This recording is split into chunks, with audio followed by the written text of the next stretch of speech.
A Plague of Frogs. Episode 3. A Bed of Roses. The Curly Wurly, I can confirm, has not improved with age. We shall say no more about that.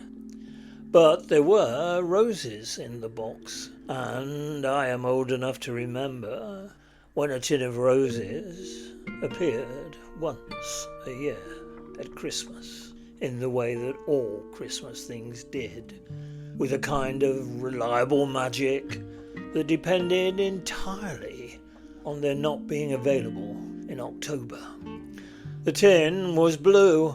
It had a certain weight to it, and when the chocolates were gone, it became a sewing box or a button tin, a thing that sat on a shelf and outlasted the decade. My mother had one for 30 years. I don't know what she kept in it latterly, other than it was not roses.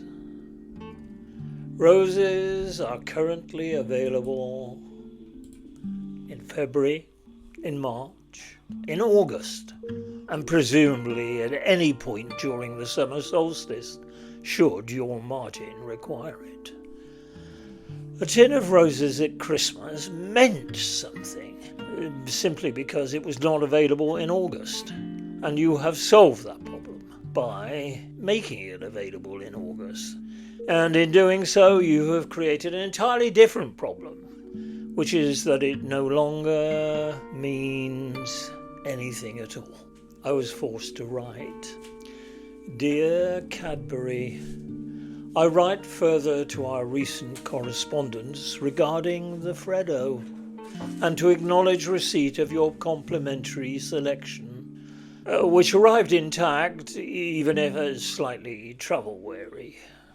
The Curly Wurly, I can confirm, has not improved with age. We shall say no more about that.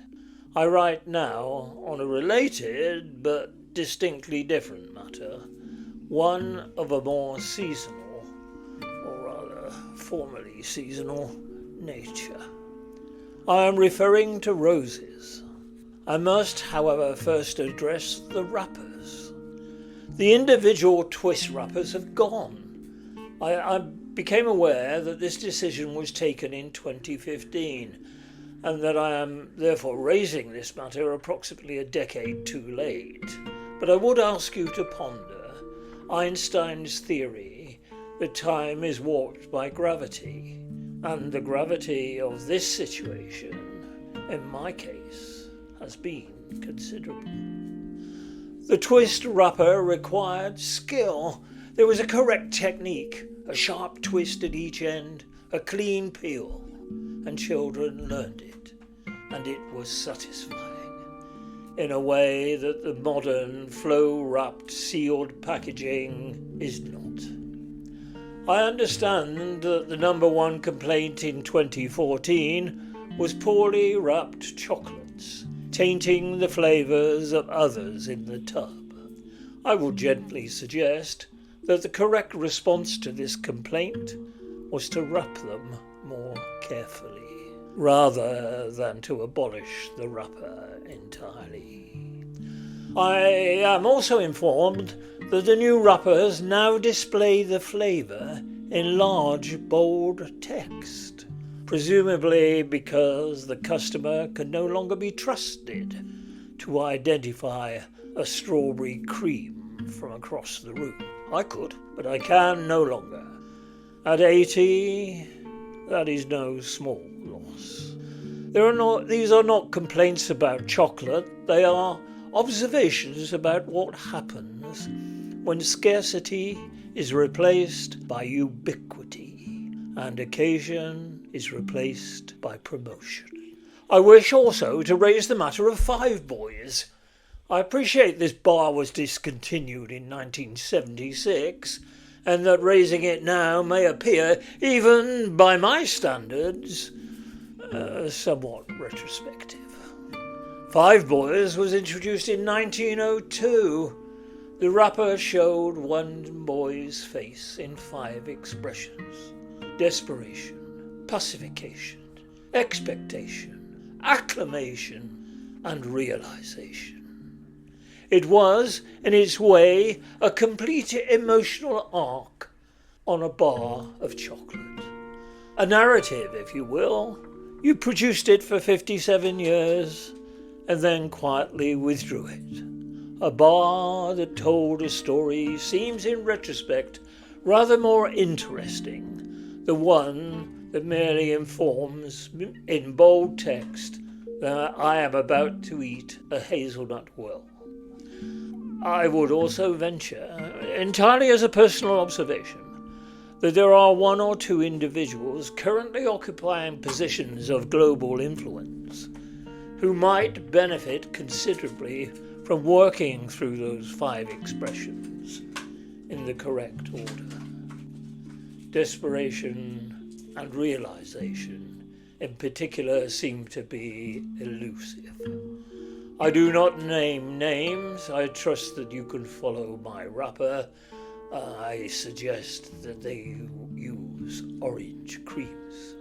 Yours in continued fiscal and confectionery bewilderment, K. Butler, Mr. Age 80, solvent, just, and in possession of my mother's button tin. A few days later, a reply arrived. Dear Mr. Butler, thank you for your further letter, which arrived as your correspondence tends to at a moment when the office required cheering up. We note your confirmation regarding the Curly Wurly. We had hoped the comparison might prove more favourable. We, however, accept your verdict. On the matter of the roses tin, we are pleased to confirm that the tin remains. It is, we admit, no longer exclusively cylindrical, having undergone certain evolutions in the interests of shelf efficiency and what is referred to internally as gift worthiness, a concept which, like the cocoa situation, rewards less scrutiny than it invites. We note that your mother's tin was blue. The current tin is also, broadly speaking, bluish. We consider this continuity. Regarding the wrappers, we accept that your proposed solution, wrap them more carefully, was also technically available to us. It was considered, and we will not say any more than that. On the matter of seasonal availability, you are not wrong. The decisions around promotional scheduling are made at a level of the organisation that does not, to our knowledge, attend the meetings where biscuits are served. We pass your remarks upward with a note attached. Regarding 5 boys, we weren't expecting this, and yet having reread your description of the wrapper, desperation, pacification, expectation, acclamation, realization, we find ourselves in the unusual position of agreeing with you. It was a complete emotional arc. It told a story. We are not aware of anything in the current portfolio which does the same, and we say this as people who spend a considerable amount of time thinking about chocolate.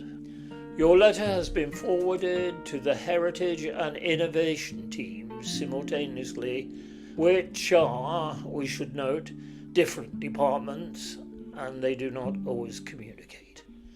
We make no promises. We note the observation. We have no comment on the 5 boys' emotional arc and its potential applications in public life. I regret the bar remains discontinued. However, in the spirit of continued partnership, we have enclosed a small selection of the fries range that remains available: a chocolate cream, a peppermint cream, and a Turkish delight. They are not 5 boys, but they are what remains of the same story, and we thought you might appreciate them. The frog sends his regards. He notes that 5 boys was fries, and therefore technically not his responsibility. He does not, however, however, disclaim the sentiment. Yours in confectionery partnership and mild institutional wistfulness, Mondelez International. Trading as Cadbury's, formerly Fry's, though we try not to dwell on that. P.S. Desperation, pacification, expectation, acclamation, realization.